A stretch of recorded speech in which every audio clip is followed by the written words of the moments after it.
हीच भारतीय जनता पार्टी आमची महाविकास आघाडी होती. आम्ही काँग्रेसबरोबर होतो तर आमच्यावर काँग्रेसच्या विषयी टीका करत होते. आणि आता हीच काँग्रेस अंबरनाथ ह्याच काँग्रेसबरोबर भारतीय जनता पार्टी अंबरनाथमध्ये सोबत गेलेली आहे. आता एक चांगलं वाक्य मान्य संजय राऊत साहेबांनी वापरलं की दुतोंडी गांडूळ ही भारतीय जनता पार्टी आहे. दुतोंडाचा गांडूळ कसा असतो, इकडून पण चालतो आणि इकडून पण चालतो. मला वाटतं तसं गांडूळ भारतीय जनता पार्टी, या गांडूळाचं काम भारतीय जनता पार्टी आत्ताच्या घडीला महाराष्ट्रात काय देशात करत आहे. अकोल्यात देखील भाजपने एमआयएमशी युती केल्याचं पाहायला मिळतं. म्हणजे बटेंगे कटेंगेचा नारा त्याच भाजपने दिला होता. आता ते एमआयएमशी युती. हे बघा, अकोटमध्ये तसं झाल्याची माहिती माझ्याकडे आहे. मीरा भाईंदरमध्ये सुद्धा तसं झाल्याची माहिती आहे. त्याच्यामुळं दुसऱ्यांना मी आता काल बोललो ना की आमच्यासोबत आलेले मुसलमान नापाक आणि त्यांच्यासोबत आलेले पाक, हेच आता एमआयएमवर टीका टिप्पणी करत होते, ओवेसीवर टीका टिप्पणी करत होते. आता या ओवेसी बरोबर आता काही ठिकाणी तसं पाहायलं गेलं तर ओवेसी त्यांच्यासाठीच काम करतात. याच्यात काही दुमत असायचं काही कारण नाही. परंतु आता उघड सोबत काम करायला त्यांनी सुरुवात केलेली हे अकोट मीरा भाईंदर याच्यावर दिसायला लागलेलं आहे. भाजपला शिंदे आणि अजित पवारांना बाजूला करायचं आहे. ते टप्प्याटप्प्याने करतील. पहिला टप्पा कुणाचा आहे हे निवडणुकीनंतर कळेल, असा मोठा दावा विजय विट्टीवारांनी केला. काही चूक नाही, बरोबर बोललेले. भाजप यूज अँड थ्रो अशाच पद्धतीनं वागणारी पार्टी आहे. त्यामुळं दोन्हीपैकी एकाला तर ते निश्चित येणार आहे का. त्यांना आता ज्या पद्धतीनं टीका टिप्पणी चालली, म्हणजे हे दोन्ही पक्ष त्यांच्यावर ओझं झालेलं आहे, हे तर भारतीय जनता पार्टीच्या नेतृत्वाच्या बोलण्यातून दिसतं. भले ते प्रदेशाचे अध्यक्ष असतील, नाही तर राज्याचे मुख्यमंत्री असेल किंवा ज्येष्ठ मंत्री असेल, हे सगळे लोक ज्या पद्धतीनं आता शिंदे गटाविषयी किंवा अजितदादाविषयी भूमिका व्यक्त करतात, किंवा तेही अजितदादासुद्धा ज्या पद्धतीनं भूमिका व्यक्त करतात, हे सगळ्या जर गोष्टी बघितल्या तर यांना आता हे ओझं वाटतंय. आणि हे ओझं लवकरच ते कधीतरी हलकं किंवा उतरवून टाकतील, अशा प्रकारची स्थिती महाराष्ट्राच्या राजकारणात आहे.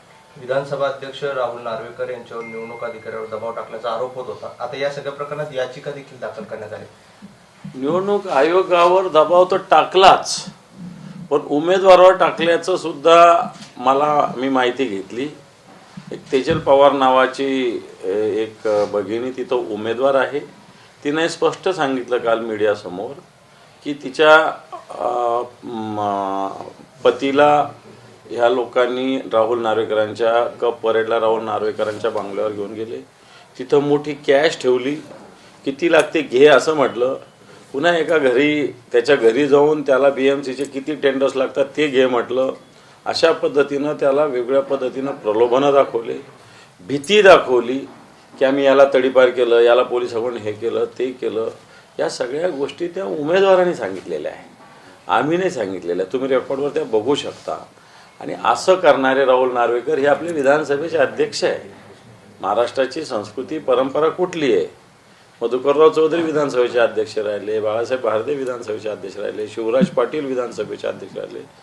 एवढी मोठी परंपरा असलेल्या महाराष्ट्राचे विधानसभेचे अध्यक्ष आता असे आहेत की जे आपल्या भागातल्या एका मनपाच्या निवडणुकीत पडतात, अपक्ष उमेदवाराला मोठे प्रलोभनं देतात, निवडणूक अधिकाऱ्यावर दबाव टाकून उमेदवारी अर्ज रिजेक्ट करायला लावतात. आणि असे लोक भारतीय जनता पार्टीनं खुर्चीवर बसवलेले. भाजपच्या भगवा शब्द प्रचार गीतास राज्य निवडणूक आयोगाने नकार दिला आहे. अशा पद्धतीने निवडणुकीत वापरता येणार नाही असं निवडणूक आयोगाने. मला नाही माहिती, पण भगवा हा शब्द काय चुकीचा आहे असं मला नाही वाटत. भगवा हा शब्द चुकीचा आहे असं मला वाटत. भगवा आहे हा भगवा आहे, त्याला काय प्रॉब्लेम. मी भगवा घालून फिरतो, हा भगवा आहेच ना. त्याला मला असं वाटत नाही निवडणूक आयोगाने अशा पद्धतीनं ऑब्जेक्शन घ्यावं. सर, वारिस पठान ने जो है नीलेश राणे को अपने जेब में डालकर हैदराबाद लेके जाने की भाषा की है और साथ में कहा है कि नीलेश राणे का जो कद है वो आवेसी साहब के नाड़ी के इतना है. वैसा उन्होंने सही बोला है, लेकिन ये लोग सोची समझे आमने सामने एक में पे टिक्का टिप्पणी करते हैं. उसका फ़ायदा राजकीय उठाने का, पॉलिटिकल उठाने का प्रयास करते हैं. मैं समझता हूँ नीलेश राणे हो, वारिस पठान हो, दोनों एक ही जैसे.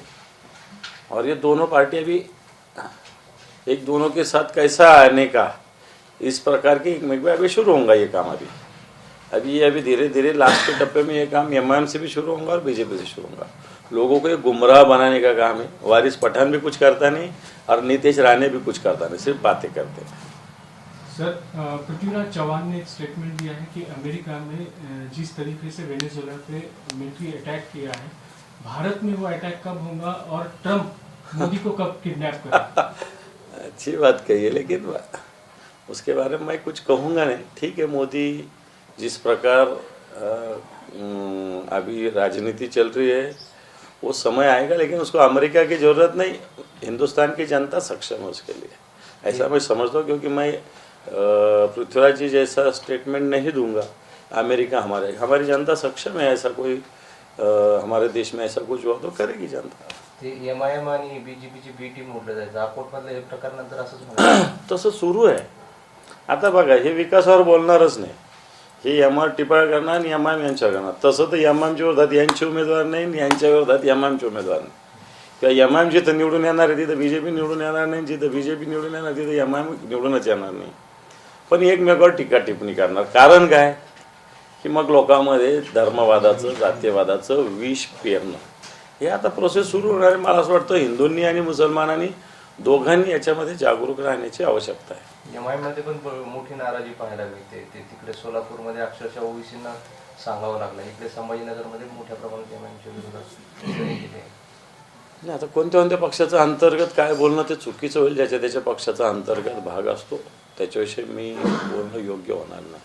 सर, निवडणूक आयुक्त श्री दिनेश वाघमारे हे याआधी वैद्यकीय शिक्षण व औषधी द्रव्य विभाग याचे सचिव होते. ते सचिव असल्याने अधिष्ठाता अतिरिक्त कार्यभार डॉक्टर शिवाजी शुक्रे त्यांच्याशी जवळचे संबंध होते. या कारणाने निवडणूक आयुक्त श्री दिनेश वाघमारे हे कितपत न्यायनिवाडा करतील सांगता येत नाही व याला न्याय भेटेल का याची आपल्याला काय अपेक्षा? त्यामुळे मूळ प्रश्न असा आहे की ते आयुक्तांनी तुम्हाला आणि त्या शुक्रेंना नोटीस पाठवली, तुमच्याकडे खुलासा मागितला. मला कोणती नोटीस आलेली नाही. मला फोन आलेला होता. मी त्यांना सांगितलं की मला रीतसर नोटीस पाठवा, मग मी येईल. विदाऊट नुसत्या फोनवर मी कोणत्याही आयुक्ताच्या जाणार नाही. मला काही जायचा प्रश्न नाही. माझी तक्रार दिलेली आहे मी, त्याची त्यांनी चौकशी करावी. ज्यावेळेस पुरावे लागेल रीतसर माझ्याकडे मागावे ते मी देईल. नाही तर मी काही असं निवडणूक आयोगाकडं किंवा कोणाकडे तोंडी बोलण्यावर जाणार नाही.